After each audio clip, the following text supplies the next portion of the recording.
ஸ்தோத்திரம் ஆண்டவரே. பிரியமானவர்களே, இன்றைய நாள் வேத வார்த்தை, கடவுள் கொடுத்த வார்த்தை, உங்களுக்கான வார்த்தை. கலாத்தியர் 3வது அதிகாரத்துல 11வது வசனம் வாசிக்கப்போம். ஸ்தோத்திரிக்கிறோம் ஆண்டவரே. நியாய பிரமாணத்தினாலே ஒருவனும் தேவனிடத்தில் நீதிமானது இல்லை என்பது வெளியரங்கமாயிருக்கிறது. ஏனெனில் விசுவாசத்தினாலே நீதிமான் பிழைப்பான் என்று எழுதியிருக்கிறது. ஆமேன். அல்லேலூயா. அல்லேலூயா. இந்த நாள்ல கூட விசுவாசத்தினால் நீதிமான் பிழைப்பான் என்று வேத வார்த்தையில் நாம் ஆராய்ந்து கொண்டிருக்கிறோம். அப்படி கேட்கும்போது யாரெல்லாம் அது விசுவாசிக்கிறாங்களோ அவங்க நீதிமானாக வாழ்ந்துடுவாங்க.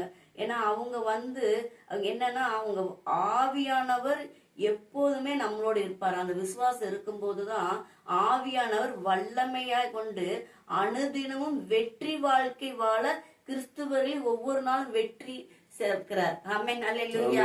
அதே போல விசுவாசம் இல்லை என்றால் என்ன, நீதிமான் பிழைப்பான் என்று அதை யார் விசுவாசிக்காம இருக்கிறாங்களோ அது உண்மையாய் கிறிஸ்தவர்கள் வாழ்க்கை இல்லை என்று வேதத்தில் குறிப்பிடப்பட்டிருக்கிறது. ஆமென். அல்லேலூயா. அப்ப நம்ம விசுவாசிக்கணும். ஏன்னா கர்த்தர் நம்ம அவரை விசுவாசிக்கும் போது நீதிமானாக மாறுறோம்னு சொல்லி நம்ம விசுவாசிச்சோம்னா கண்டிப்பா இந்த நாள்ல கூட வெற்றி சிறந்த வாழ்க்கையா நம்ம வாழ போகிறோம். ஆமென். அல்லேலூயா. அந்த வெற்றியான வாழ்க்கை இன்றைக்கு நாள்ல கடவுள் இந்த நாள்ல நம்மளுக்கு கொடுத்திருக்கிறார். ஆமென். அல்லேலூயா.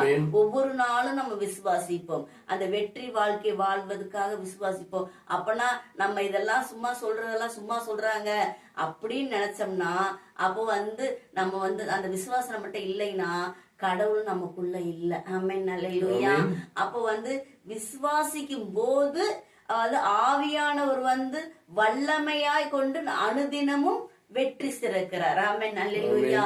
ஒவ்வொரு வெற்றிக்கும் காரணம் கர்த்தர். ஆமென். அல்லேலூயா.